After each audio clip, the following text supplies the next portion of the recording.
Ja, grüß euch benannt und deinen Sakrischgurden. Jetzt Kasperl. Leute, ich wünsche euch eine wunderschöne Adventszeit schon mal. Gerade festgestellt, dass jetzt schon heute schon der zweite Advent ist. Ja? In knapp über 2 Wochen ist der ganze Bums wieder rum. Ist doch auch schön, oder? Der ist endlich vorbei. Ich mag die Weihnachtszeit nicht so gern. Ich mag gewisse Dinge daran, ne? Ich mag Weihnachtsmärkte und sowas in homöopathischen Dosen. Und Glühwein in vielleicht nicht ganz so homöopathischen Dosen. Hey, aber ich finde, es ist immer alles fürchterlich stressig. Und ich glaube, dass es unnötig stressig ist. Und ich glaube, dass wenn jeder von euch, der viel mit seinen Kollegen zu tun hat, während dieser Zeit auf der Arbeit, merkt, dass die Leute sind angespannt. Es ist nicht die starre Zeit, die besinnliche Zeit, sondern alle stressen sich. Ne? Deswegen, glaube ich, hat man auch gesagt, der 24. Ne, der ist noch so halber der Arbeitstag bei den meisten. Und den 25., 26. brauchen die Leute auf jeden Fall frei, um sich einfach von diesem ganzen Drecksmonat wieder zu erholen. Der einfach vollgefüllt ist mit unnötigem Stress. Ne? Oh mein Gott, was schenke ich dem, was schenke ich dem? Ne? Dann macht man wieder mit seinen Verwandten aus, als wenn man erwachsen ist, mit seinen Geschwistern und Eltern und sowas, dass man sagt, hey Leute, Kasperle Theater, wir schenken uns einfach nichts. Ne? Wir schenken uns nichts, weil das lächerlich ist. Wir sind alle erwachsene Menschen, wenn wir arbeiten gehen und so, dann kaufen wir uns einen Scheiß selber, und bei so großen Sachen, wo wir da Probleme haben, das selber zu finanzieren, dann kannst du jetzt auch nicht bei einer 0815 Familie erwarten, dass dir das jemand so, ich brauche ein neues Auto, ja, hier, 30.000 Euro. Schmarren. Und trotzdem passiert es immer wieder, dass man dann da steht und man bringt nichts. Ich bin da eiskalt. Ne? Ich bin da eiskalt. Wenn es sagt, okay, nein, wir machen das, wir schenken uns nichts, dann, sag ich meine das ernst, Digga. Ich komme mit nichts. Ne? Vielleicht eine Flasche Wein zum Abendessen. Fertig. Ja, alles gut. Wir stehen jedes Jahr wieder mit irgendwas da. Ich weiß nicht, keine Ahnung.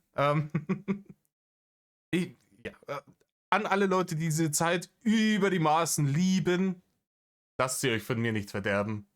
Ja? Fresst euren Spekulatius und eure Lebkuchen und eure Blattzahlen und schüttelt euch den Glühwein oder Kinderpunsch, je nachdem, in die Rübe rein, bis der Diabetes-Schock euch ins Krankenhaus bringt.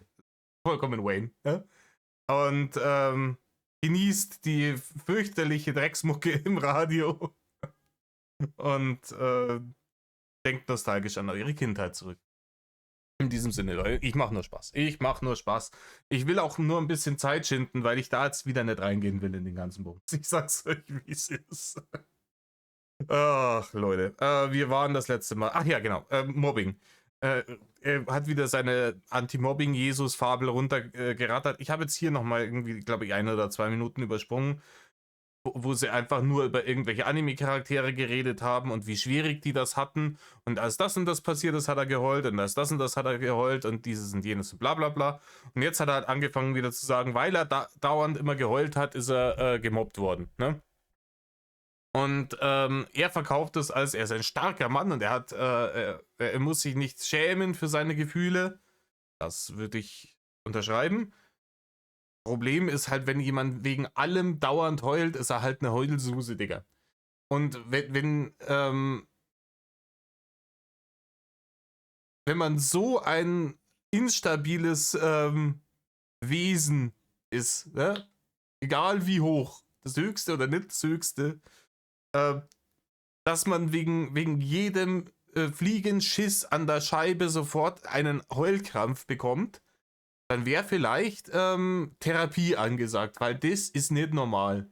Da kannst du, also auf dem Level kannst du in so einer Gesellschaft wie der unsrigen einfach nicht überleben. Aber ey, diese Crybaby Snowflake-Attitüde, die hat sich ja in den letzten Jahren Da war er auch wieder seiner Zeit voraus. Die hat sich ja in den letzten Jahren auch wieder krass irgendwie durchgesetzt. Ne? Das sind immer, man muss immer auf die Gefühle aller achten. Also ich bin auch der Meinung, man sollte nicht unnütz einfach irgendwelchen Leuten auf den Gefühlen rumtrampeln. Aber es wird halt, wie heißt das? Weaponized Emotionality heißt das, glaube ich. Ist diese neu eingedeutschte Slangbegriff. Es wird einfach sofort wegen allem geheult, wie kleine Kinder. Ne? Mama, kann ich ein Überraschungsei haben? Nein. Okay. Ne? Und diese Scheiße nehmen diese Leute mit. Ne? Großartige Erziehung der 90er und frühen 2000er Jahre. Nehmen die Leute mit ins richtige Leben. Und jedes Mal, wenn die irgendwas nicht bekommen, und dann kommt aber nicht die Mami und gibt es ihnen. Oh, dann wird er auf TikTok gegangen, Digga. Dann ist er wohl offen. Na gut. Ach, Leute. Ich habe heute schon wieder viel zu lange gepennt. Es ist schon mittags. Ich habe bis 10 gepennt. Aber es ist auch notwendig am Wochenende mal wieder. Gut, Leute. Dementsprechend hockt euch her, sagen wir mehrer. Da ist euch Räuber auf. Bei mir ging einer in Ding. Eigentlich permanent. Also es gibt da eigentlich kaum Folgen, in denen ich nicht Rotz und Wasser heule. Und ich stehe aber dazu als Mann, weißt du? Und es gibt halt viele Männer, gerade Jungs und so in meiner Schulzeit. Als Erwachsener sehen es viele anders so. Aber in meiner Schulzeit wurde ich dafür halt gemobbt. Einfach weil ich halt Ja, wie gesagt, ich habe nichts dagegen, wenn man mal irgendwie entweder aus Nostalgiegründen oder weil es wirklich ein guter Film ist oder eine gute Serie, wenn es einen da mal reißt, ne? Wenn die Augen einmal zu schwitzen anfangen. Leute, das passiert mir auch. Das ist überhaupt kein Ding. Aber wenn ich mir halt wirklich keine 5 Minuten von irgendeiner Anime-Scheiße anschauen kann, ohne dass ich 20 Tempos verbraucht habe, wofür er die dann verbraucht, ne? Aber wahrscheinlich 50-50, halb so. Dann ist halt irgendwann, dann habe ich vielleicht eine gestörte Emotionalität. Na, das kann vielleicht sein. Vielleicht liegt dann ein anderes Problem zugrunde. Vielleicht würde ich lieber über andere Dinge heulen und ich nehme das als Coping-Mechanismus. Ist möglich, Digga. Da wäre vielleicht mal ein Fachmann angesagt. Und vielleicht dann eine Therapie. Und wenn es damit nicht hilft und alle Stricke reißen, vielleicht auch eine Medikation. Und das hätte man vielleicht auch schon einleiten können, als man festgestellt hat, der kleine Aveng Domme Bur, den man da hat, ne, in den 90er Jahren, kurz nachdem der geschlüpft ist, hätte man den vielleicht auch schon mal irgendwo zu einem Arzt, zu einem Experten bringen können und so, hey, mit dem Wurm stimmt was nicht. Können wir da schauen, ob wir das irgendwie in die richtige Richtung bringen. Man hat ihm halt stattdessen, hat man ihm die Wurstsemmeln und die Fanta-Flaschen ins schiefe Ogermaul gesteckt, dass er immer fetter und immer fetter und immer fetter geworden ist, und das hat es natürlich nicht besser gemacht. Ne? Aber woher sollen sie es auch wissen? Eltern auch hageldumm, und ja. That's what happens. Mann bin, der halt, oder halt ein Junge war damals, der halt einfach heult, wenn er Ding hat. So. Und was tust du eigentlich? Hier, noch 2 Bäume. Schmeiß mich doch nicht ab, das macht Schaden, glaube ich. Nee, macht es nicht, weil es kein PvP an ist. Das zählt, glaube ich, als PvP-Schaden. Aber Glaubt er. Weiß er nicht genau. Er wirft einfach mal mit Bäumen aufs Bärchen. Ne? ich bin fast fertig, ich brauche bloß noch einen Baumstamm. Also hast du hier noch 2, schmeiße ich dir immer die Baumstämme rein. Genau, also es ist letzten Endes halt so, dass Letzten Endes. du wirklich, ich bin halt echt einfach hungrig und verdursten, Mann. Ja, man kennt bei dir. Aber hey, man kennt auch die Schwipschwap-Flasche und die Chips-Tüte, die sind meistens in Griffreichweite, Rainer. Die legst du schon immer so hin, dass du nicht aufstehen musst dafür. Greif zu, ist eh schon wurscht. Habe ich denn wirklich gar nichts mehr? Doch, Das macht so Schwierigkeiten mit dem Baum, das kann noch ein bisschen dauern. Wieso macht das Schwierigkeiten? Dann verschiebt sich's immer ein paar Millimeter und dann lässt es sich schon wieder nicht irgendwie, richtig bauen. Aber ich krieg das hin. Ein bisschen habe ich ja schon. Der Rahmen steht. Müsstest du nicht eigentlich bloß hergehen und die Scheiße bauen, Rainer, richtig. die da draufhauen? Wie meinst du? Nee, ja, stell mal hier am Rand, wenn du hier eins hinstellst, dann... Oh, das funktioniert. Okay, warte, das funktioniert. Ja, das müsste doch überall jetzt gehen. Du müsstest doch eigentlich bloß die darüber ziehen, jetzt noch die Baumstämme. Na, hier zum Beispiel funktioniert es nicht, weil das aus irgendeinem Grund nicht richtig symmetrisch gerade hingepackt wurde. Oh ja, aber jetzt wird er gleich. Der Matt fragt, die Stimmung wird schon wieder neutraler. Das Bärchen hier macht ihren Knechtschaftsjob nicht richtig. Jetzt Bärchen, bau mir endlich diese Scheißhütte in meinem Spiel. Ne? Wofür bist du denn da? Oh, ja. Genau so machen wir das nämlich. Und ich mach mir hier eines. Ja, okay, gut. Hast recht, diesmal hatte ich Unrecht. Ich habe oft recht. Das halte ich für Gerücht, Rainer. Das ist eine Meinung, die du eher exklusiv für dich alleine hast. So, folge mir, Kleidung nehmen, Besitzer, mach Pause, bleib hier, Passes erhalten, bauen, Feuer, Strukturen. Aber Hol. so, was haben die Stämme. Leute denn für ein Problem, wenn man weint bei Anime? Sehr gute Frage, liebes Bärchen. Ja, hättest du das jetzt nicht gefragt, wäre jetzt dieses Gestottere von diese Geräuschkulisse noch 10 Minuten weitergegangen. Während er sich irgendwie die Worte in den Textblocks des Computerspiels Buchstabe für Buchstabe wie so ein Behinderter zusammengestottert hätte. Ich finde das immer sehr schön, weil es zeigt, man hat Gefühl und da steckt halt, ja. Das Liebe liegt daran, und dass, Gefühl das liegt darin, dass die Menschen in erster Die Menschen, ja, das ist ganz fürchterlich. So, jetzt kommt irgendwas von wegen, dass die Menschen sehen da Schwäche darin und Schwäche greifen sie sofort an, das liegt in der Natur, bla bla bla, irgend so einen Krampf. Linie, dass bei den meisten Menschen im Kopf läuft der Film ab, dass du emotionale Gefühle zu zeigen zeigt. Du hast, Gefühle zu zeigen bedeutet, du hast Schwäche. Tada! Rainer, ich kenne dich einfach schon zu gut. Ne? Leider bin ich ihm noch nie begegnet. Einmal war es ganz knapp. Aber Utti hat einen guten Job gemacht und hat mit ihm dann. Ne? Das ist auch schon ein paar Jährchen her. Das war hier zur Zarenstein-Staffel. Ne? Zur Zarenstein-Staffel. Im Übrigen auf diesem lustigen Trip, dieses lustige Wochenende, das wir da hatten, ist unser und unsere Abwandlung dieses alles nur geklaut Prinzenliedes entstanden. Ne? Du sagst Schwäche. Schwäche zeigen bedeutet, kann übrigens sein, dass die jetzt Kelvin die ganzen Bäume wegnimmt, dann musst du die aus dem Block wieder. Ich habe ihm jetzt gerade gesagt, dass wir die Baumstämme sammeln. Achtung. Genau, und deswegen ist es halt einfach so, dass bei den meisten Menschen läuft der Film, du zeigst Gefühle, du bist schwach. Bist du schwach, müssen stärker sein oder glauben, stärker zu sein als du, müssen dich halt mobben. Dabei übrigens noch ein Baum. So. Ja, müssen dich mobben. Ist so, ja. Das ist einfach Gesetz. Ne? Die Löwen reißen immer die schwächste Antilope. So. Und zack, jetzt haben wir es hier. Du machst dir da echt viel zu viel Kopf. In dem Fall den schwächsten Wasserbüffel. Keine Ahnung. Elefantenbaby. Obwohl, Elefanten sind, glaube ich, relativ schlau. Egal. Ja, aber jetzt. Also ich bin ja ein Vollidiot. Aber das Bild ist ne? Bitte sehr. Ich habe da länger hier meine Glitzershow gesehen. Huch, da ist sie wieder. Dann ist es okay. Ja, das ist, keine Ahnung, ich werde es nie begreifen, so warum Leute so denken. Keine Ahnung. Das ist einfach asozial. Ja, so ist es aber halt einmal, ne? Ja, leider. Leg mal deine Baumstämme nicht an die gleiche Stelle wie ich. Habe ich was doppelt gelegt? Was problematisch ist, wenn du die doppelt legst, weil wir dann nämlich das Problem haben, dass wir 2 Baumstämme in ein Ding reinpacken und dann haben wir hinterher nicht genug Baumstämme, weil die sich irgendwie stacken, wenn das jeder hinlegt. Ach, und ich glaube übrigens inzwischen, dass es nicht Ja, die kann man sicher wieder entstacken, Rainer.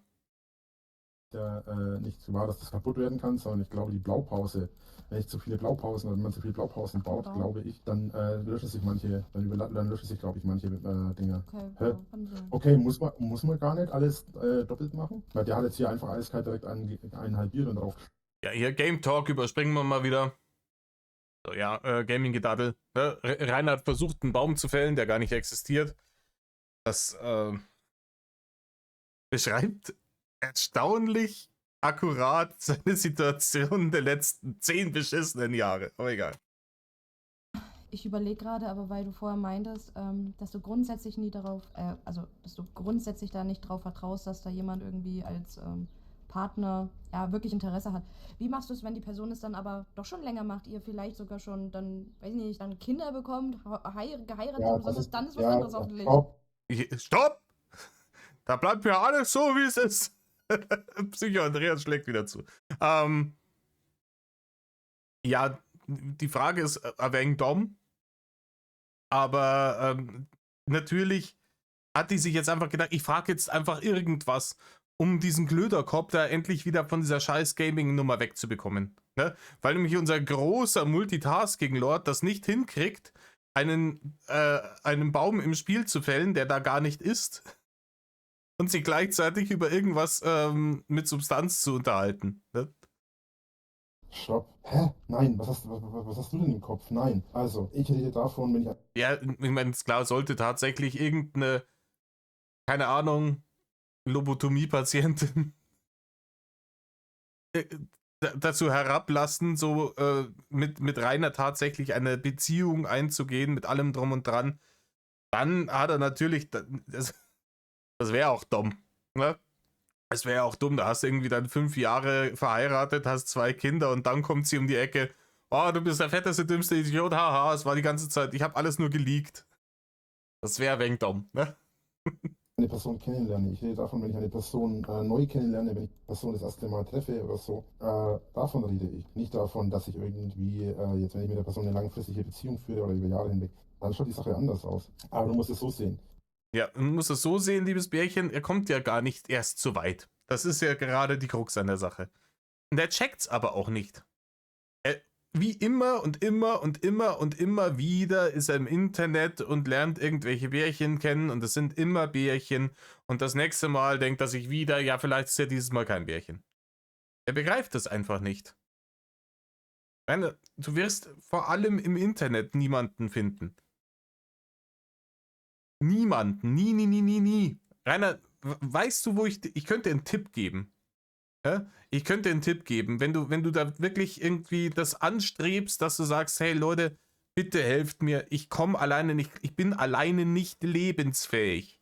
Seht euch an, was ich die letzten 13 Jahre getan habe, seit mein Vater einen Arsch hochgerissen hat. 14 Jahre sind es schon. Schaut's euch an, was ich mit meinem Leben gemacht habe. Ich bin alleine nicht überlebensfähig. Bitte, bitte, bitte, lieber Staat, kümmere dich um mich. Ich gebe auch hier jetzt meine Dinge ab, ne? Dann kriege ich dein Taschengeld und dann darf ich in der Behindertenwerkstätte arbeiten und dann triffst du vielleicht eine auf der Arbeit. Eine Person, eine Person, bei der das so ist, mit so einer Person werde ich gar nicht erst in die Situation kommen, dass ich mit ihr ins Bett gehe. Die Situation? Ja, natürlich nicht, Rainer. Weil so eine Person wird mit mir nicht ins Bett gehen. Und so eine Person wird auch grundsätzlich nicht hergehen und versuchen, mir in irgendeiner Art und Weise. So eine Person steht mir ja nicht positiv gegenüber, sondern negativ, verstehst du? Ja, okay. Ja? Die Person ist von vornherein nicht in der Situation, dass sie mir irgendwie versucht, positiv gegenüberzustehen, sondern sie versucht ja letzten Endes mir zu schaden. Ja, zu schaden weiß ich jetzt auch nicht. Ich weiß nicht, wie sehr dir das jetzt geschadet hat mit diesen Leaks, obwohl irgendwo hat es geheißen, es wurden Ermittlungen angestellt wegen dieser Geschichte mit dem alten Sack, der ihn da angeblich erpresst hat. Ne? Aber das ist dann dieselbe Nummer wie mit Black Rose. Erinnert ihr euch dran? Das ist ja auch irgendwie, dazu ist er auch von der Polizei befragt worden und hat dann ganz kleinlaut zugegeben, ja, die habe ich erfunden. Und das wird halt hier wieder auch so sein. Dann heißt es auch wieder, ja, Herr Winkler, was ist da dran? Das ist, ich weiß nicht genau, wie diese Delikte heißen, aber solche Delikte muss die Staatsanwaltschaft verfolgen, wenn es Anzeichen dazu gibt. Und wenn er dann sagt, nee, sorry Leute, ich wollte mir einfach mal wieder wichtig machen und habe halt irgendeine hanebüchene Geschichte erzählt. Ist alles erstunken und erlogen, mal wieder. Dann passiert da genau gar nichts. Ne? Also geschadet hat sie ihm ja praktisch nicht. Das Einzige ist, die hat halt dafür gesorgt, dass wir wieder ein bisschen Unterhaltung hatten im Jahr 2025 mit diesen Leaks. Und uns ein bisschen die Wartezeit bis zum großen Drachen-Comeback ein bisschen versüßt. Ne? Und wird über kurz oder lang versuchen, mich zu leaken oder Sachen über mich zu leaken. Und deswegen sage ich, diese Personen, deswegen vertraue ich einer Person. Ja, oder Discord-Gespräche. Aber erst ab einem bestimmten Punkt richtig. So, und deswegen traue ich euch beiden auch nicht komplett, nur weil ihr mir euren Pass gegeben habt. Weil das hat damit auch nichts zu tun. So, ich habe auch schon von anderen Frauen mehr Personalausweise gesehen und so weiter. Und ja, und wie gut hat das geholfen jedes Mal, Rainer? Und hast du was daraus gelernt? Nein. Ne? Ich habe das schon 1000-mal gemacht mit anderen Leuten. Das ist jedes Mal scheiße gelaufen. Aber deswegen mache ich es bei euch jetzt nochmal genau so. Ja, er will sich auch einfach nicht helfen lassen. Das ist. man nämlich hinterher verarscht. Das ist auch okay. Mach, wie du halt denkst so. Mich stört Guten es Hunger. nicht. Ja, danke schön. Ja, mach Das wie ist du ja denkst, auch, wie du dich halt sicherer fühlst und ich kann es auch nachvollziehen. es hat auch nichts damit zu tun, dass ich jemanden irgendwie schaden will oder sonst was oder dass ich jemanden Jemand, ne? verletzen will. Es geht halt einfach schlicht und ergreifend um die einfache Tat. Genau über die Ecke ging das ja. Ach doch, so muss man das machen. Okay. Okay, da waren jetzt mal, ja, da habe ich nichts gemacht. Diese 2 Schnitte, die haben die reingemacht anscheinend. Nö, alles gut, kein Problem. Ich verstehe es ja, es hat ja einen Grund, von daher. Kann es sein, dass wir pennen gehen müssen? Wieso? Mein Pennbalken ist ganz blau, ganz lila. Das hat sich falsch angehört, Rainer. Wenn der Pennbalken, Würmchen, lila ist, dann will ich mal zum Arzt gehen. Das sorgt dafür, dass deine Ausdauer niedriger wird halt. Also du kannst wach bleiben, dann hast du aber niedrige Ausdauer, wenn du halt dann nicht aus... Du kannst nicht auf die Bank hocken, dann füllt das, glaube ich, Das habe ich. wieder ab. Das ist ein Survival-Game anscheinend, ne? Also, und das versucht ja so nah wie möglich an der Realität zu sein. So, wenn du zu lange, zu hart arbeitest, dann wird dein Charakter müde, dann muss er sich ausruhen, damit du dann wieder weiter arbeiten kannst. So. Dieses Spiel versucht ja das richtige Leben zu spiegeln und wiederzugeben. Ja, du kriegst den Bezug zu diesem Spiel und den Mechaniken, weil du dir denkst, das kenne ich im richtigen Leben auch. Klar, wenn ich den ganzen Tag am Buckeln bin und mir keine Ruhe gönne, dann bin ich irgendwann komplett erschlagen und dann kann ich nicht mehr so gut und effektiv arbeiten. So, und dann muss ich pennen gehen oder mich ausruhen. Problem, Rainer kennt das Konzept nicht. Rainer ist einfach grundlegend immer nur dann pennen gegangen, ja, keine Ahnung, ist jetzt, geh halt pennen. Ja? Jetzt bin ich, der hat ja nie gearbeitet. Und dann spielt er dieses Spiel und checkt's nicht mal da im Spiel. Ach so, ausruhen, wenn die Ausdauer weg ist. Arbeiten kostet Kraft. Ja, wild. Ist harte Arbeit, Rainer. Ist harte Arbeit. Habe ich mir auch gerade überlegt, nämlich. Ich weiß jetzt nur nicht, ob die Bank nur die Ausdauer auffüllt oder auch den Schlaf. Nur den Schlaf, nur die Ausdauer anscheinend. Egal.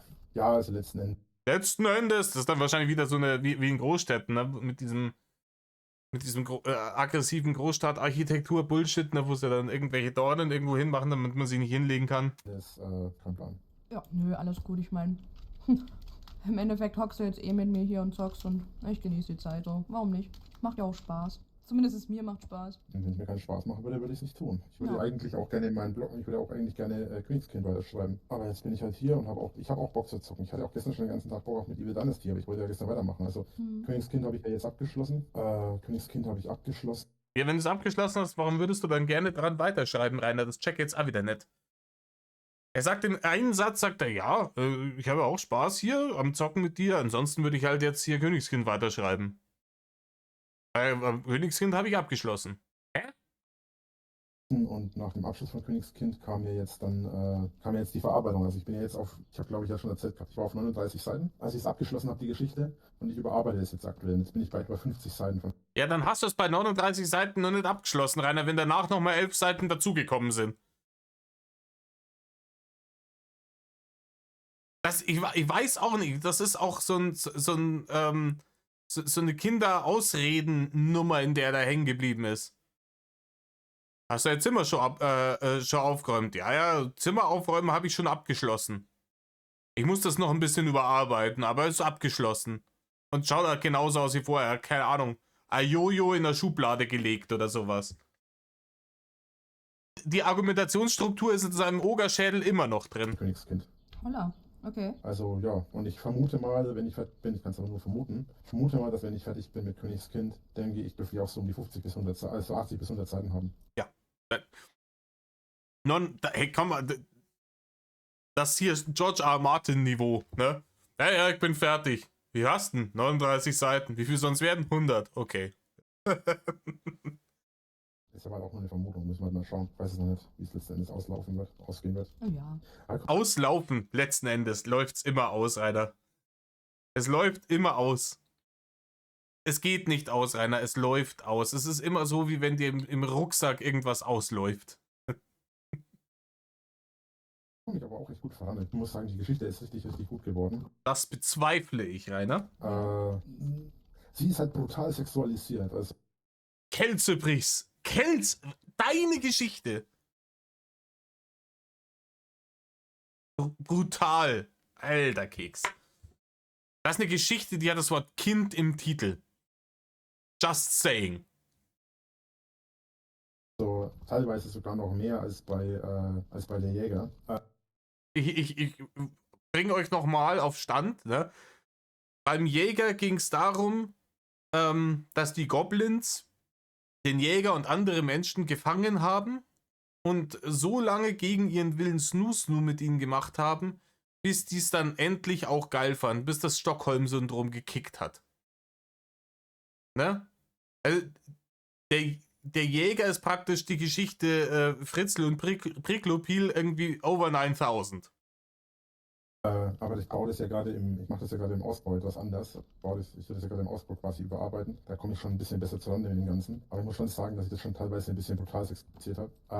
Und gerade auf diesen sexuellen Aspekt habe ich wohl ein bisschen zu viel Augenmerk beim ersten Mal schreiben gelegt. Ja. Wenn dir das schon aufgefallen ist, Rainer, ne? Das Löschen ist nur 2 Klicks entfernt, ne? Weil ich von der Backstory gar nicht so viel geschrieben habe, wie eigentlich nötig gewesen wäre. Das habe ich dann gerade beim Neuverarbeiten gemerkt. Also beim Überarbeiten ist mir das sehr stark aufgefallen. Und finde, Alter, es fällt ihm jetzt erst auf. Der schreibt dann die Geschichte, das ist 39 Seiten, einfach nur Gebimse. Und dann liest er sich das nochmal durch und sagt, irgendwie Charaktere sind jetzt nicht sonderlich gut ausgearbeitet in meiner Geschichte. Nein, natürlich sind sie das nicht, Rainer. Erstens, weil du kein Autor bist. Du hast überhaupt keine Ahnung davon, gute Charaktere zu schreiben. Ich habe auch keine Ahnung davon, gute Charaktere zu schreiben. Ich habe Ahnung davon, wenn ich etwas lese oder sehe oder höre, rauszufinden, ob der Charakter gut geschrieben ist oder nicht. Aber sie selber zu schreiben, boah, nee, traue ich mir nicht zu. Aber ich weiß, dass alles, was er da macht, einfach Hanebüchner Bullshit. Ja, schauen wir mal hier die Königin und der Goblin Lord und dann, ja, was werden die miteinander machen? Warum? Keine Ahnung, wird halt gebimst, ne? ist, dass du da übertrieben hast, oder wie? Naja, also es geht halt eigentlich im Prinzip darauf hinaus. So, ich sollte jetzt nochmal pennen gehen gleich. Im Übrigen hier die Nummer mit der, das hat er ja auch schon erzählt, die grobe Story ist, es geht darum, dass diese Königin sich da 10 Jahre lang als Gebärmaschine für den Lord, für den Goblin Lord, da kann es auch jeder draus machen, was er will, herhält und dann deswegen verstoßen wird, wenn sie wieder zurück in ihr Königreich will und dann doch wieder zum Goblin Lord zurückkommt, weil sie merkt, dass dann dass die Goblins dann doch die besseren Menschen sind. Also diese Goblins, die Leute gefangen halten und zum Snoo-Snoo zwingen. Ne? Das sind die Guten dann. Denen schließt sie sich dann an. Weil die Menschen, die haben sie gemobbt, ne? Weil sie 10 Jahre lang den Goblin Lord gebimst haben. Also, Es läuft darauf hinaus, dass man liest halt im Prinzip, dass sie halt in dem einen Kapitel geht es läuft daraus hinaus, dass man liest, dass sie halt eigentlich nur um Sex, es wird nur gevögelt. Also von ja, in allen Kapiteln, Rainer, höchstwahrscheinlich. sie schaut zu, sie fickt selber, Ja, bla bla bla bla. Dann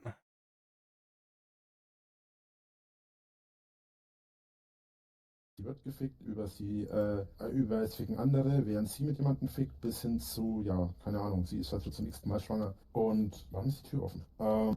ja, warum liegt da Stroh, Rainer?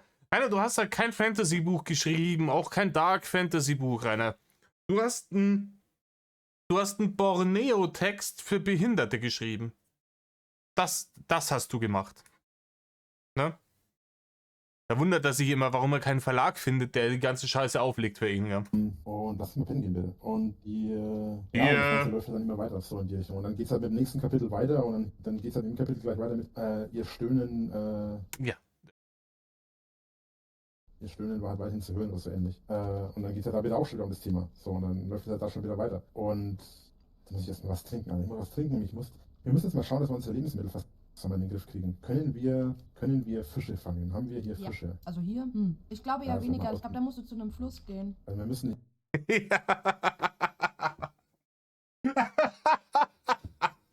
Ja, im Wald ist nicht Fische fangen, Digga.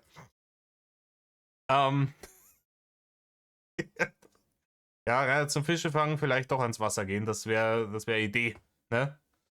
Und den Fisch, wenn du ihn gefangen hast, nicht bimsen. Ne? Kochen. Ja, am See eigentlich welche haben, so viel bin ich mir sicher. Die Frage ist halt wo. Zur Not, wenn du da Richtung Norden läufst, ist auch ein Fluss. Da sind auch 100% Fische. Und du kannst da drin laufen. Kann man diese Virginia nicht abmurksen? Äh. Also nicht, dass ich das vorhätte, aber das ist mir gerade nur so aufgefallen, weil ich ja gerade auf der Jagd bin. Ich glaube ja. An der Stelle würde mich interessieren, welche Auswirkungen hätte das aufs Spiel. Ich weiß ja Gar gar nicht, keine. was im Spiel eigentlich, ich weiß eigentlich gar nicht, was im Spiel letzten Endes für eine Story eigentlich gehandelt wird. Ich weiß sie schon, aber ich weiß nicht, ob ich es dir verraten soll. Das juckt mich nicht, das würde ich einfach, ich würde es schon gerne wissen. Da muss ich mal ein bisschen nachdenken, wie es nochmal war. Es war auf jeden Fall so, wir suchen ja die ganze Familie und der Vater, dem gehört irgendwie so ein Entspannungsresort oder so für reiche Leute. Und das ist hier auf der Insel gebaut. Deswegen finden wir da auch diese Golfkarts und all so ein Kram, ne? Okay. Dürfen aber irgendwie nur reiche Leute rauf. Und nebenbei haben sie aber auch an Menschen geforscht, an Kindern und so ein Kram. Aus denen entstanden ja dann auch die Mutanten, ne? Und Achso, das ist quasi dann die Backstory schon. War super spannend, Digga. Ich überspringe. So, ich habe jetzt ein gutes Stück übersprungen. Ich habe es jetzt doppelte Geschwindigkeit wieder durchlaufen lassen. Er hat jetzt einfach nochmal irgendwas über welche Goblins wie entstehen und wie aussehen und wie sie sich fortpflanzen. Vollkommener Humbug. Dann hat er sich nochmal kurz gerechtfertigt dafür, weil er gesagt hat, ja, die Leute, die kritisieren mich immer, wenn ich hier solche Sachen schreibe, auch mit hier Zentauren und so und unterstellen mir dann da, ne, dass ich irgendwie drauf stehen würde, Dinge mit Tieren zu machen. Aber das ist super weit hergeholt, ist kompletter Schwachsinn, ihr kennt das.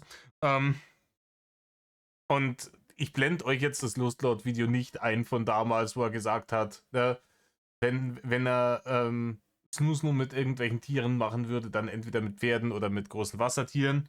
Ja.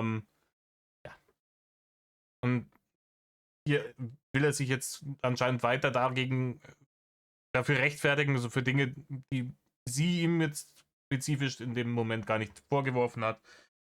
Und da gehen wir jetzt wieder rein. Menschen, die dann halt einen versuchen, aus sowas immer ein Stück zu drehen. Und das ist was mich wiederum nervt. So richtig die Worte im Mund und alles verdrehen, so wie es eigentlich gar nicht ist. Mit Absicht halt falsch verstehen und so ein Kram. Ja, davon gibt es einige leider auf der Welt. Ja, Ja, das kann man super. Ich blende es euch nicht an, sucht es euch selber, Digga. Sucht es euch selber, ich suche es jetzt nicht raus, bis ich das wieder gefunden habe. Aber ne, dieses klassische Lustlord-Video mit den Pferden und den großen Wassertieren. definitiv. Das werden wir auch nicht mehr ändern. Nee, das auf jeden Fall. Dann kann man ihm richtig die Worte im Mund wieder rumdrehen. Hat er gar nicht gesagt. Das ist hier der Gaslighting Deluxe einfach, ne? Hat er nie behauptet, dass er sowas machen würde. Doch, da. Nee. Andere, das hat er auch damals schon mit den großen Wassertieren und dem ganzen Gedöns und mit den Pferden. Da hat er sich auch schon 1000-mal gerechtfertigt dafür. Ne? Nicht entschuldigt, gerechtfertigt. Ne? Da hat er auch immer gesagt, nee, da sind mir die Worte in den Mund gelegt worden. Ne? Und so weiter. Da ist er gar nicht von alleine drauf gekommen. Ja, das ist basierend auf einer Frage, ne? Frag Lustlord. Aber die Antwort, die ist ganz von dir alleine gekommen, Rainer. Nicht. Okay, hier kann ich keine Dinger setzen gerade. Keine Seitenbolzen. Ja, hier geht das nicht. Au, Hilfe. Hilfe? Los? Ich häng fest. So, jetzt Okay. Aber alles gut so, ich hab da jetzt nicht so das Problem. Ja, das ist keine Ahnung. Das ist jedes Mal, wenn er versucht, durch die Tür vom Monteurszimmer zu gehen, wahrscheinlich. Oh, Hilfe, ich häng fest. Oh, jetzt geht's wieder. Sonst wäre ich nicht hier, wäre ich gleich weg. Ja, aber das ist einer der Gründe, warum die Leute halt mir auch immer irgendwie was vorwerfen, so was. Oder das auch, selbst wenn sie es selber vielleicht gar nicht so betrachten, also so negativ, wird es halt gerne immer von denen so ausgelegt, weil dann damit können sie das sagen, hey, schau mal, der Typ ist voll der Sodomist oder voll der Pädophilie oder sonstiger Scheiß. Ja, aber Rainer, der Grund dafür, dass die Leute glauben, dass du vielleicht PDF-File sein könntest, liegt nicht daran, dass man dir die Worte im Munde umdreht und dergleichen, sondern dass du permanent irgendwelche Snoo-Snoo-Geschichten oder Fantasien von irgendwelchen Kommunen oder eben irgendwelche Universen erfindest, in denen es dann darum geht, dass Snoo-Snoo-Handlungen vorgenommen werden mit zumindest kindlich aussehenden Wesen. Ja, wenn wir jetzt mal jüngstes Beispiel dein Universum nehmen. Und mal weglassen. So die Vorwürfe, die stellenweise hier von deiner Nachbarin gekommen sind und weglassen, die Nummer mit der Kommune, wo du bis aufs Blut verteidigt hast, dass da Kinder sein sollen, obwohl du ganz genau gewusst hast, dass das keine Kommune, sondern eine Snoo-Snoo-Sekte ist. Und diese Sache, deswegen wirft man dir das vor. Die Engelchen und den ganzen Scheiß, Lichtlinge, die du in dein Universum gepackt hast. Und wie gesagt, es ist vollkommen in Ordnung, so Fabelwesen zu erschaffen, die kindlich aussehen, aber irgendwie doch uralt und weise sind. Gibt's in aller möglicher Fantasy-Literatur irgendwelche kleinen Feen oder irgendwelche, keine Ahnung, Children of the Forest in Game of Thrones und dergleichen. Dass es diese Wesen gibt, überhaupt gar kein Problem nicht. Ne? Da stört sich niemand dran. Das Problem besteht darin, dass dieses Universum halt nicht wirklich ein Fantasy-Universum ist, genauso wie die Charaktere in deinen Büchern nicht wirklich Fantasy-Charaktere sind. Weil du ja, wie du selber schon gemerkt hast, denen ja überhaupt gar keine Charakteristika zuschreibst, außer wie gerne sie mit wem Snoo-Snoo machen. Und wie oft und mit wie viel Gewalt. Und ab da wird's halt problematisch, Digga. Aber das checkt er wieder nicht. Er checkt es und checkt es und checkt es und checkt es nicht. Wenn du ein unschuldiges Fantasy-Universum erschaffst und es gibt zufällig diese Wesen, die können auch bösartig sein. Ne? Nur gebimst dürfen sie nicht werden. Das ist auch rechtlich ganz eindeutig geregelt in unserem Land. Ne? Das ist hier Verbreitung von pornografischen PDF-File-Schriften in unserem Land. Und das steht unter Strafe. Und das ist vollkommen wurscht, ob du da hinschreibst, es sieht nur so aus wie ein 5-jähriges Kind, ist aber eigentlich 5000 Jahre alt. Das ist dem Gesetzgeber vollkommen scheißegal. Diesbezüglich könnte er tatsächlich noch rechtliche Konsequenzen haben, aber nicht und Schaden, wie er es vorher gesagt hat, davon tragen von der ganzen Nummer, aber nicht wegen den Leaks, die sie hier macht, sondern weil er das Ganze ins Internet gepimmelt hat. In diesem Blog mit den Lichtlingen, die eine erhöhte sexuelle Bereitschaft haben. Und sich gern mit Menschen paaren. Ja, geile Nummer, Rainer. Richtig gut. Und ich hoffe, dass er dafür auch wirklich nochmal rechtlich eine auf den Deckel kriegt. Lichtlinge wurden ja direkt als etwas hingestellt, wo es geheißen hat, ja schau mal, der Drachenlord zeigt oder wie Pädophile eigentlich. Naja, aber du hast ja noch einen Eintrag gemacht, dass es halt einfach nur, was war es? Einfach Ja. nur ein Bild, wo die Kinder sind, weil es jetzt gerade in dem Moment kein besseres gab, oder? Ich bin mir jetzt nicht sicher. Die Sache ist an sich, Lichtlinge sind eben nun mal so kindlich. Die sehen nun mal so aus. Das ist nun mal denen ja Optik. Aber dadurch, dass halt die Leute... Da kann er überhaupt nichts dagegen machen, der Rainer. Dass die Wesen, die er für sein Universum erfunden hat, so aussehen. Und dass die halt gerne Menschen bimsen. Wahrscheinlich vor allem gerne dicke, behinderte Vollversager Mitte 30. Da kann er nichts dafür. Das ist halt jetzt einfach so. Das hat er jetzt geschrieben und so ist es halt. Kann er nichts machen. Hey Rainer, das ist so eine räudige Scheiße einfach. Ich muss immer wieder an diesen Dulli denken. Bei seinen ganzen Argumentationen, ich muss immer wieder an diesen Dulli denken. Diesen widerlichen alten Sack, der sich die letzten Jahre hier auch bei Leroy Will's Wissen und sowas da reingesetzt hat und drüber geredet hat, dass er ja PDF-File ist. Und auch genau mit denselben Argumentationen diese Scheiße irgendwie schön zu reden versucht hat. Diese Leute haben gar nichts begriffen, weil die krank in der Rübe sind. das dann gleich wieder als pädophil abgestempelt haben, wo ich wieder sagen muss, eigentlich finde ich da eigentlich den Fehler eher bei den anderen als bei mir. Nein, Rainer, du hast die Scheiße geschrieben, du hast die Scheiße ins Internet gestellt, der Fehler liegt bei dir. Und das ist jetzt auch nicht so, dass irgendjemand irgendeine Aussage von dir irgendwie verdreht oder daraus einen Schluss gezogen hätte, der weit hergeholt ist. Na?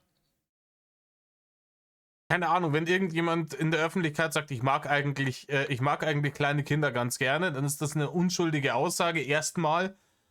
Und wenn dann einer um die Ecke kommt, ja, wie meinst du das jetzt? Bist jetzt hier irgendwie PDF-File oder so? Dann würde ich sagen, dann ist liegt der Fehler beim Empfänger der Nachricht, weil der die dann wohl aufgrund vielleicht eigener Panne im Kopf vollkommen hanebüchen gedeutet hat. Weil es eine harmlose Aussage ist.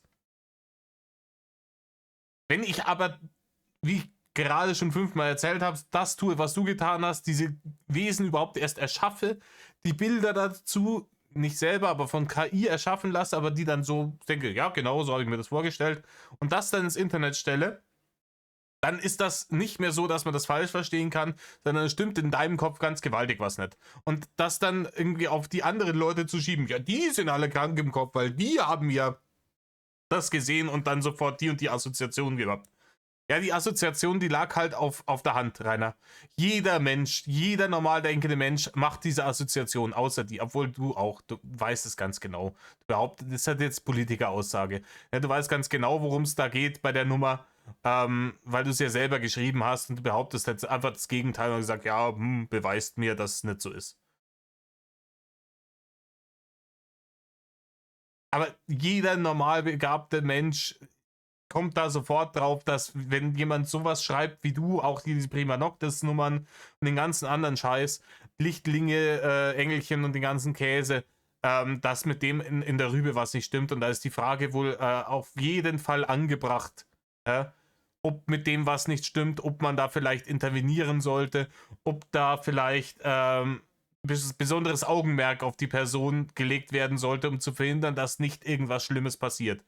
Denn wenn irgendjemand sowas ins Internet stellt und keiner drauf reagiert und keiner sich zu Wort meldet und es passiert dann irgendwann was, dann heißt es wieder, über Jahre hinweg hat er eindeutig seine Vorlieben im Internet in die ganze Welt hinaus posaunt, aber niemand hat was unternommen.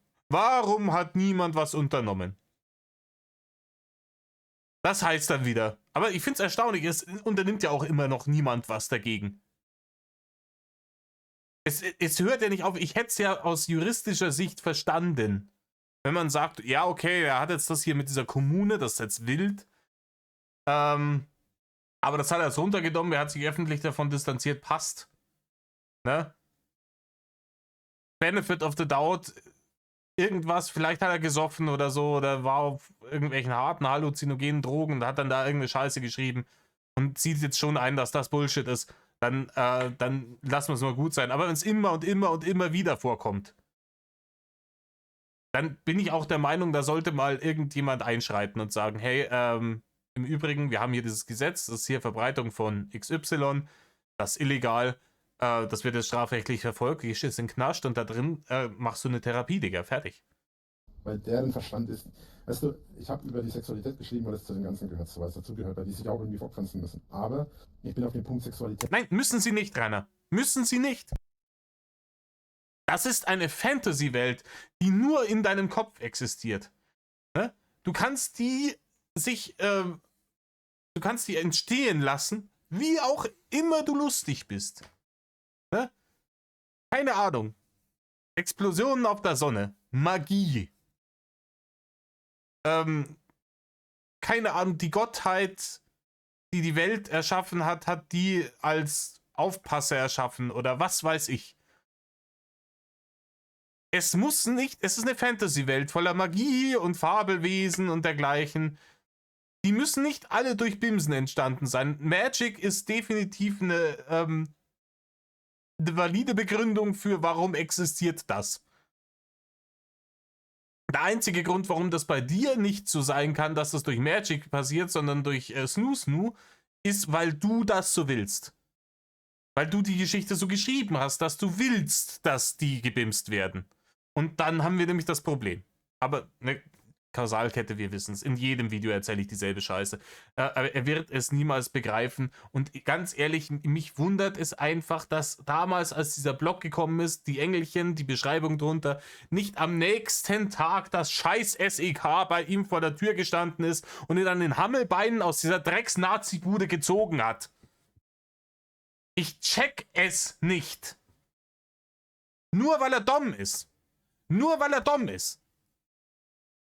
Dieser Mann, wenn nicht so hageldumm wäre, dann wäre der meiner Meinung nach wahrscheinlich schon vor Jahren irgendwo im Rahmen von einer Razzia gegen solche, ne, wo man sagt, man hat wieder so einen PDF-File-Ring zerschlagen, da wäre der schon längst als Kollateralschaden mitgenommen worden.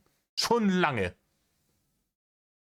der Lichtlinge als solches ja gar nicht intensiv eingegangen. Zumindest nicht so intensiv wie bei anderen Arten. Aber bei manchen Leuten ist halt gleich der Film gelaufen. Oh, schau mal, da hat er irgendwie Kinder, die ficken reingemacht. Dann denke ich mir halt oft mal so, Ja, Rainer, das hast du ja aber auch getan. Und es ist auch rechtlich eindeutig in Deutschland. Es ist eindeutig, dass das illegal ist. ja, finde den Fehler. Ne? Der Fehler ist da irgendwie bei euch, nicht bei mir. Alle anderen sind wieder Ich schuld. bin hier gleich an Sex denkt mit der Art. Du hast Paarungsbereitschaft gesteigert oder erhöht hingeschrieben. Dann ist der Fehler bei uns, wenn wir dann ans Bimsen denken, oder? Wenn ich, mal angenommen, hier, ich habe einen Kumpel, der von irgendwo herkommt und der besucht mich hier in meiner Hut. Und wir gehen, keine Ahnung, in meine Stammkneipe, da bin ich immer und da kenne ich jeden. Ja? Und der sieht einen und sagt so, hey, die da hinten ist hübsch, kennst du die? Wie ist denn die so drauf? Und dann sage ich, ja, kenne ich, das, die so und so, die hat eine erhöhte sexuelle Bereitschaft. Dann weiß der, okay, gut, da kann ich theoretisch landen. Ne? Die bimst gerne. Dann braucht aber danach auch niemand kommen und dass ich mich dann beschwere. Ja, ich habe nie behauptet, dass da um Snooze geht. So die, ja, was der wieder denkt, ja? Nee, ich habe die gerade extra Schlappe bezeichnet dann, ne? Ich denke so, ey, na, wäre das eigentlich anders gedacht gewesen. Voll Idiot. Aber sowas kannst du. Ja, das Wenn es anders gedacht ist, dann musst du es anders schreiben. kannst du auch wirklich nicht, das kannst du auch wirklich anders nicht sagen. Das sind Vollidioten. Aber das Witzige ist, erklär es mal der Gesellschaft, weißt du? Es wird wieder gespiegelt. Man muss der Gesellschaft erklären, dass wir die Vollidioten sind, weil wir seine komischen PDF-File-Nummern outcallen. Alter. Man muss nicht ihm erklären, dass das einfach nicht geht. Ne? Und ich glaube, es wäre möglich, ihm zu erklären, dass es nicht geht. Nicht so, dass er es verinnerlicht. Aber dass es so weit checkt, dass er das Verhalten abstellt. Und zwar mit massiven negativen Konsequenzen für seine Person. Und ich sage es seit Jahren, das ist das Einzige, was Rainer checkt. Massive negative Konsequenzen für seine Person. Konstant, nicht nachlassen. Jedes Mal, wenn sowas kommt, Vollgas. Was anderes checkt dieser Mann nicht. Deswegen hat er auch immer noch während seiner Bewährungszeit weiter Straftaten begangen. Deswegen hat er auch da immer noch Gewalttaten begangen, sich geprügelt an irgendwelchen Bahnhöfen und dergleichen. Weil er es nicht checkt, weil er nicht die harten Konsequenzen zu spüren bekommen hat, die es gebraucht hat.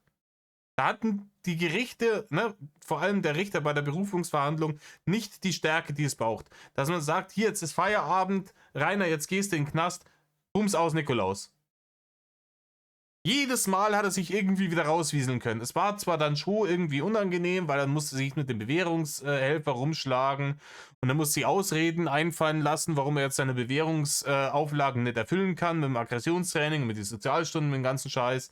Dann musste er sich, das war lästig, aber es waren einfach keine harten Konsequenzen. Es war nicht, Rainer, gehst jetzt 2 Jahre in den Knast, fertig. Die Gesellschaft sieht halt das Bild und so weiter, und dann heißt es halt gleich Kinder und ja. Deswegen habe ich das letzten Endes nochmal klargestellt. Weil kannst du nicht so stehen lassen. Also, Rainer, so eine Klarstellung ist halt auch dann, halt auch null und nichtig. Ne? Ich kann nicht sowas ins Internet stellen und danach sagen, im Übrigen, das war nicht PDF-File-mäßig gemeint. Als Alibi-Aussage. Das funktioniert nicht, Rainer, das checkt er nicht. Ne? Das wie mit seiner, er steht noch auf ältere Aussage oder die B-Lord-Lüge. Ne? Dass diese Alibi-Aussagen halt einfach nichts wert sind. Aber ich habe doch gesagt, ist so. Naja, deine Taten sprechen einfach lauter als deine Worte. Fertig. das Bild mit den Erwachsenenlichtlingen ist also jetzt nur gemacht Nein. worden, damit die Ruhe geben? Nein, oder richtig. ist jetzt Aber erwachsen sind sie ja nicht. Ne? Die sind ja Teenager-technisch dargestellt. Lichtlinge sehen nun mal klein und knuffig auch. Das hat nichts mit Kindern zu tun. Das ist halt einfach, Lichtlinge sind klein und knuffig. Punkt. Ne? Ich hab's vorher jetzt schon gesagt, ne? Die sehen deswegen so aus, Rainer, weil du sie so erschaffen hast. Das tut so, als könnte er überhaupt nichts dafür, wie die Wesen aussehen, wie sie entstehen und wie sie sich irgendwie in einem sexuellen Kontext verhalten. Kann er nichts dafür, wie die das machen, wenn er sie selber erfunden hat. Das Beyond Dom einfach. Also es gibt ja auch andere Arten. Es gibt ja auch andere Arten, die klein und knuffig sind. Zum Beispiel schau dir die Teufelchen und die Engelchen an. Ja, das macht's doch nicht besser, Rainer, dass du dann 4 oder 5 von diesen Sachen da reinschreibst, weil dir eine noch nicht reicht. Was ist denn das jetzt schon wieder für eine Ausrede? Willst du mich komplett verarschen? Das ist ja, keine Ahnung, das ist so, wie wenn du einen Triebtäter hast, der sagt so, ja, nee, hier, gegen den Willen, ich habe das bei den anderen genauso gemacht, so. Da hat sich keiner beschwert. Noch nicht, Rainer. Ja. Da gibt's deswegen sind die trotzdem erwachsen, aber die sind klein und knuffig. So sollen die halt aussehen. Das ist halt nun mal deren Erscheinungsbild. Warum geht das gerade so komisch auf mit den Stimmen? Jetzt bitte, liebes Bärchen. Jetzt bitte. Wir sind jetzt an einem Punkt angekommen, wo es nicht mehr lustig ist. Dann stell doch die Frage, aber warum müssen die dann bimsen? Dann kannst du die doch asexuell machen, wenn die schon so klein und knuffig sind. Lass sie doch über Magie entstehen. Irgendwie geht das gerade so ganz komisch auf. Weiß nicht. Ja, das wär fast so, wie wenn man jemanden sagt, der vielleicht nur 1 Meter groß ist, ja, du darfst keinen Sex haben, so, weißt, macht ja auch keinen Ja, das Sinn. ist. Was ist das für eine dumme Aussage? Tut mir wirklich leid, liebes Bärchen, aber wie dämlich ist das? Kleinwüchsige sind nicht mit Kindern gleichzusetzen. Vollkommen bescheuert. Das sind stinknormale, erwachsene Menschen und die sehen auch nicht aus wie Kinder. Und da glaubt ihr, Peter Dinklage sieht aus wie ein 5-Jähriger.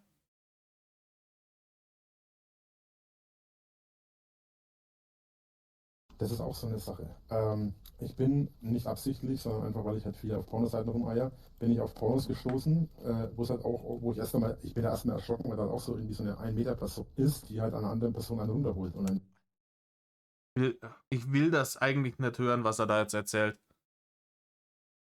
Also nicht, weil ich danach gesucht habe. Ganz zufällig bin ich auf so extreme Nischenfetisch-Scheiße gestoßen, die am Rande der Legalität oder bereits darüber ist. Aber erinnert ihr euch noch, ein paar Videos ist das schon her, wo er erzählt hat, das VPN, das er benutzt, weil er auf bestimmte Seiten geht? Ich glaube, das macht er auch, um etwaige Strafverfolgung zu vereiteln, weil er ganz genau weiß, dass die Seiten, auf die er da geht, wenn er da mit seiner eigenen IP-Adresse drauf geht, ist er lackiert. Alter, das ist dieselbe Nummer auch wie mit dem Delfin. Ganz zufällig ist er aus dir gestoßen. Ne? Stößt da drauf, oh krass, ist das krank. Und dann hat er sich ganz schnell noch einen von der Palme gewedelt und geschaut, wie es ausgeht, und dann hat er es aber sofort ausgemacht, ne? Und ich dachte mir so, was zum Fick ist das, Alter? Was hat das auf der Seite zu suchen? Dann habe ich genauer hingeschaut und habe halt gesehen, ja, weil ich den Titel gesehen habe, das war halt einfach schlicht eine kleinwüchsige Person in dem Porno. Das war deswegen trotzdem eine erwachsene Person. Das ist ja Einer der Unterschied zwischen einer erwachsenen, kleinwüchsigen Person und einem Kind sieht man. Den sieht man. Rainer. Und mir auch so denke, so, ja, da hat mir auch erstmal meine Fantasie einen Streich gespielt. Wobei dazu sagen muss, dass im Internet man das sowieso aufpassen muss, weil es einfach viele Menschen gibt, die Scheiße bauen da wirklich viel Scheiße hochladen. Aber No shit, Rainer. Die soll es mal gegeben haben. Leute, die Scheiße ins Internet hochgeladen haben. im Allgemeinen, weiß ich nicht, Thema irgendwie. Ich habe ihn nicht den nicht angeschaut. Keine Ahnung. Ist ja nicht mein Stil, so, ist nicht mein. Nee, er weiß aber, dass da eine kleinwüchsige Person bei einer anderen Person Hand angelegt hat. Aber er hat's nicht angeschaut, Digga. Er hat's einfach nicht angeschaut. Also es war dann schon, ne, er ist einfach mittendrin losgegangen, der Film. So. Fall gewesen. Was ist denn mit dem Stamm hier? Warum kann ich den nicht? Ja, kannst du ja sein. Das kannst du ja sein, nur, warte mal, irgendwie ist hier gerade, irgendwas stimmt hier gerade nicht. Ist das hier ein kleinerer Stamm, den ich hier habe? Den kann ich hier nicht einbauen irgendwie. Das ist ja auch stumpf gerade. Was ist denn los? Du kannst übrigens, wenn du willst, mal ein bisschen was trinken. Das ist ein bisschen was in dem Bottich. Einen Schluck habe ich gerade schon genommen. Ja, aber das ist halt, weißt du, ich persönlich muss sagen, ich finde es eigentlich immer kranker und verrückter, wenn Leute einen auf sowas hinweisen oder über sowas sprechen, als man es selber dann quasi überhaupt wahrgenommen hat. In dem Moment, wo ich die Lichtlinge geschrieben habe oder auch andere Posts geschrieben habe, habe ich über solche Sachen eigentlich in dem Sinne gar nicht nachgedacht. Weißt? Rainer, das ist entweder gelogen, entweder ist das gelogen oder du bist geistig so zurückgeblieben, dass du wirklich 24/7 Betreuung brauchst. Vielleicht in so einer Forensik. Rainer, das ist so eine hanebüchene Lüge. Ja, ich habe da überhaupt nicht drüber nachgedacht, als ich das Wort Paarungsbereitschaft eingetippt habe. Doppelpunkt, Leerzeichen, erhöht. Bevorzugte Sexualpartner, Doppelpunkt, Leerzeichen, bla. Als ich das eingegeben habe in meinem Blog, da bin ich überhaupt nicht drauf gekommen, dass das irgendwie... Da wäre mir überhaupt nicht gekommen. Wie kommt man denn auch drauf? Ich würde ihn manchmal gern. Ich würde manchmal wirklich gern. Auch so, dass er nicht irgendwie dazwischen plappern kann, den irgendwo, ne, dass er sich die Ohren nicht zuhalten kann und keine Ahnung, so ein paar alte von seinen Socken in die Schnauze stopfen und ihm das dann mal eine Stunde lang erklären. Ja, so wie in dieser Szene in den Simpsons, wo sie Homer erklären wollen, dass er jetzt Homer Thompson heißt. Er würde es nicht checken, aber ich würde es ihm wirklich gerne mal versuchen, irgendwie in die Rübe zu hämmern. Es ging ja letzten Endes einfach um Gleichberechtigung und so weiter und so fort. Wo geht es denn da um Gleichberechtigung, du Depp? Kindliche Wesen haben auch ein Recht, sexualisiert zu werden. Nein, haben sie nicht! Und deswegen habe ich halt bei allen versucht, möglichst gleich zu schreiben. Auf der anderen Seite wirst du dann halt als jemand hingestellt. Da ist gleich die Sexualisierung der minderjährig aussehenden Fabelwesen in seiner Welt. Verteidigt er jetzt mit Gleichberechtigung. Ich kann das nicht mehr, Leute. Ich kann das nicht mehr.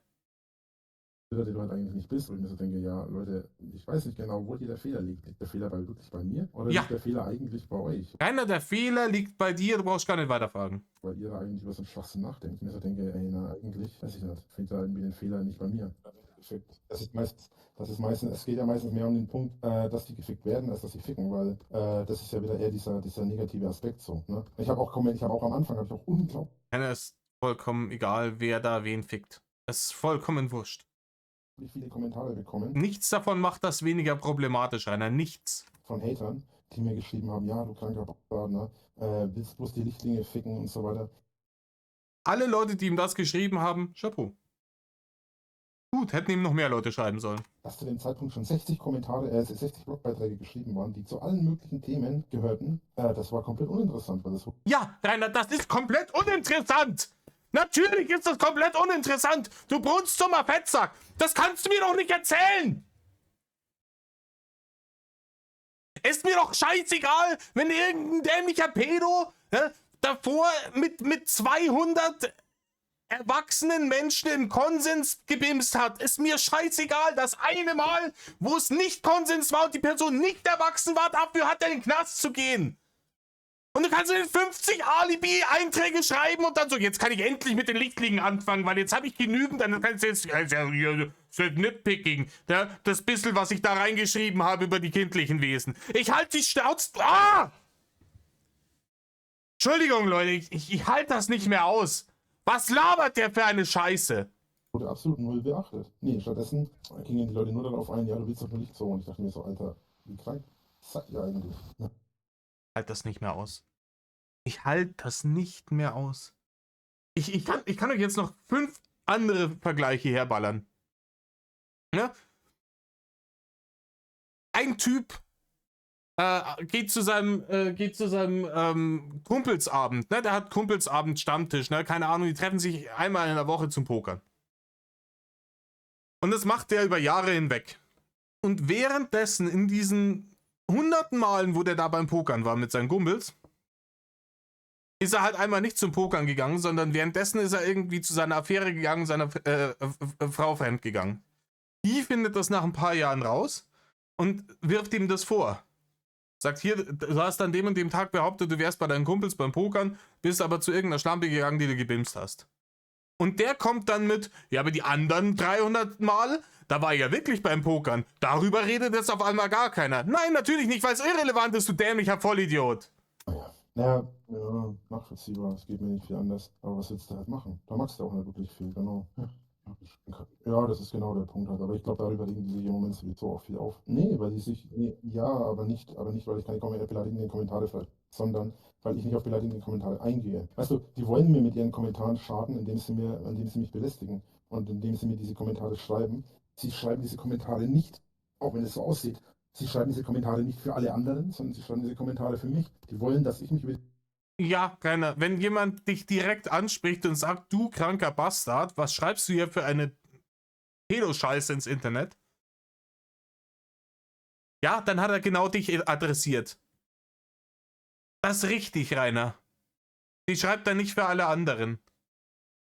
diese Kommentare aufrege, die Posts dazu mache, die Und vor allem, weil auch alle anderen, die die Scheiße gelesen haben, denen ist das klar, die müssen das nicht nochmal gesagt bekommen, dass das ekelhaft ist und weggehört.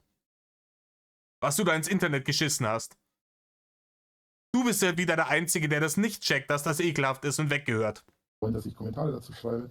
Die wollen, dass ich mich darüber aufrege, weil ich auf diese Art und Weise ihnen Aufmerksamkeit schenke. Aber das tue ich nicht. Und das ist etwas, was denen wiederum nicht gefällt. Weil die wollen ja Aufmerksamkeit von mir. Die sind aufmerksamkeitsgeil ohne Ende. Wir sind aufmerksamkeitsgeil ohne Ende. Das natürlich, das ist es. Ne? Wir sind aufmerksamkeitsgeil ohne Ende. Leute, ich sag's euch, wie es ist. Ich finde es schon schön, hier auch die Interaktion mit der Community auf unter meinen Videos und alles. Und ein bisschen ist diese Aufmerksamkeit, muss man sagen, auch nice. Nice to have. Finde ich gut. Ist ein schönes Gefühl. Wenn sich die Leute meine Sachen hier anschauen, ein Like da lassen und sagen, hey, das hat mir gefallen, was du da gemacht hast. Das unterhält mich. Ich höre mir das an, während ich Sport mache oder was weiß ich. Oder in der Arbeit oder keine Ahnung. Natürlich gefällt mir das. Aber niemand, der ihm diese Scheiße schreibt, will seine Aufmerksamkeit haben, sondern die wollen ihm klar machen, dass das nicht geht und dass er sich Hilfe suchen soll. Oder halt einfach nur ihren Unmut darüber kundtun, was er da für eine widerliche Scheiße ins Internet gepimmelt hat. Die wollen allerdings nicht die Aufmerksamkeit der Allgemeinheit, sondern die wollen meine die kriegen sie nicht. Und das ist das, was denen aktuell auf den Sack geht. Auch meine Meinung. Das ist auch der Grund, warum ich die Leute im Discord nicht dulden will. Weil das in dem Discord hier, dass die anfangen, den Discord zu spiegeln, weil die anfangen da. Das machen die alles nicht für andere. Die stellen das zwar immer so hin, dass die das alles für andere tun, aber in Wirklichkeit spiegeln die den Discord und machen das Ganze deswegen, weil. Das Spiegeln des Discords ist tatsächlich für andere gewesen. Ne? Das war für andere, damit sich die Leute, die es interessiert und die da vielleicht ihre Meinung dazu sagen wollen und die da vielleicht auch rechtlich dagegen vorgehen wollen, dass die Infos kriegen. Da ging es nicht um irgendwelche, dass die dann Aufmerksamkeit von dir haben wollten. Ne, damit die Leute, die diese Infos haben wollen, sie bekommen, ohne dir vorher ins fette Arschgebirge kriechen zu müssen oder Gott bewahre dir noch Geld zu geben. Weil die wollen, dass ich mich darüber aufrege, weil die Reaktion von mir haben wollen. Das geht denen und es ging denen nie darum, dass andere das sehen. Es ging immer darum, dass ich das sehe und dass ich mich darüber aufrege, weil ich den Fehler früher gemacht habe. Aber den tue ich nicht mehr. Ich bin nicht mehr der ich vor einem Jahr war. Und ich bin auch nicht mehr der. Rainer, das ist ja ein bisschen das Problem. Rainer, damals, als deine Verfehlungen noch vergleichsweise harmlos waren, jetzt im Vergleich zu der Scheiße hier, ne? Und dich die Leute mit gewissen provokanten Kommentaren zum Ausrasten gebracht haben, zum Tanzen, dass der Tanzbär wieder tanzt. Ja, da war das eine lustige Freizeitbeschäftigung. Ne? Der eine fand es lustig, dich zum Tanzen zu bringen und die anderen fanden es lustig, dabei zuzuschauen, wie einfach das für ihn ist. Aber über diesen Punkt sind wir schon seit Jahren hinweg, Rainer. Über diesen Punkt sind wir schon seit Jahren hinweg. Leider. Diese ganze Nummer mit diesem Game war deutlich angenehmer damals. Da hat man sich zwar auch schön drüber aufregen können, aber Eine Sekunde. Mizi will bespaßt werden. Spielball muss geworfen werden. So, wo waren wir? Ja, es war damals eine angenehmere Nummer, ne? Wenn man sich eben solche Sachen hier nicht anhören musste. Hier mit den Lichtlinge und den Engelchen und den ganzen Scheiß. Der Junge, der ich vor 10 Jahren war, das Ganze angefangen hat, oder vor 15 Jahren. Anders gesagt, sie hatten sich immer versöhnt. Rainer, du warst vor 10, 15 Jahren auch kein Junge mehr, Rainer. Da warst du schon erwachsen. Also auf dem Papier. Vom Alter her. Intelligent, weil sie alle im Gymnasium waren und immer, weil sie auch einen Beruf ausüben, der recht hoch angesehen ist, oder keine Ahnung. In Wirklichkeit. Ja, Rainer, die Leute sind erstmal intelligenter als du, weil sie in der Lage waren, einen Schulabschluss zu machen und eine Ausbildung hinzulegen. Egal, um welchen Schulabschluss und welche Ausbildung es sich handelt, jeder, der das hingekriegt hat, hat mehr erreicht im Leben als du und da ist eine gewisse Intelligenz vorausgesetzt dazu. Also ja, die sind intelligenter als du. Alle. Jeder Einzelne, der Hater, hat mehr in seinem Leben erreicht als du. Schulisch, an der Ausbildung her, beruflich, egal. Jeder. Es ist aber letzten Endes und bleibt es auch letzten Endes so, dass ich als kleiner dummer Sonderschüler mich weiterentwickelt habe. Aber sie sind auf ihrem Stand von vor 15 Jahren. Ne, schau mich an. Ich habe mit meiner Legasthenie und meiner Lernschwäche und alles habe ich. Rainer, die niemals diagnostiziert wurde. Ne? Du hast HDS, du hast Hakel-Dom-Syndrom und sonst gar nichts. Einiges an Problemen. Aber meine Probleme basieren vor allem darauf. Alter, kannst du mal bitte das richtig? Alter, würdest du das bitte mal richtig setzen? Das ist das dritte Mal. Ich bin halt durch meine Legasthenie, Hat er jetzt schon wieder sie angekackt oder hat das Spiel irgendwas falsch gemacht? ADS gehandicapt. So. Und Nein, bist du nicht. Du bist durch HDS gehandicapt, weil du Hageldom bist. trotzdem ziehe ich halt durch. Ich meine, allein durch mein ADS kann ich mich. Rainer, wo ziehst du denn durch? Wo ziehst du denn durch, bitte? Wo ist denn dein großer Erfolg? Leute, Rainer, alle Leute, die ich kenne, die seit 15 Jahren durchziehen, haben irgendwas erreicht, die haben irgendwas vorzuweisen. Keiner von denen sitzt im Monteurszimmer in der Nazi-Butze in Zobis und belästigt im Internet irgendwelche Bärchen. Oder schreibt irgendwelche offensichtlichen PDF-File-Stories ins Internet. Keiner. Mit vielen Sachen nicht auseinandersetzen, die eigentlich wichtig wären, die ich eigentlich können müsste. Aber, Alter, was ist denn hier? Ach so, weil jetzt hier kein Stamm drüber ist, oder was geht das nicht? Ah, wir sind am Ende. Ja, 1 Stunde, 7 Minuten sind wir hier im Video. Ich habe mir jetzt für heute auch schon genug aufgeregt. Dann machen wir jetzt hier einen schönen Cut. Ende vom Video. Haben wir das genau auf 2 aufgeteilt. Das ist auch schön. Und dann rege ich mich beim nächsten Mal wieder auf. Und jetzt schauen wir, dass ich meinen Blutdruck ein bisschen wieder in den Keller kriege. Ne? Ein bisschen auf mein Herz aufpassen. Ich werde jetzt auch schon alt. In diesem Sinne, Leute, tut nicht, was Rainer tut. Unter gar keinen Umständen, gerade bezogen auf dieses Video jetzt. Metal Off.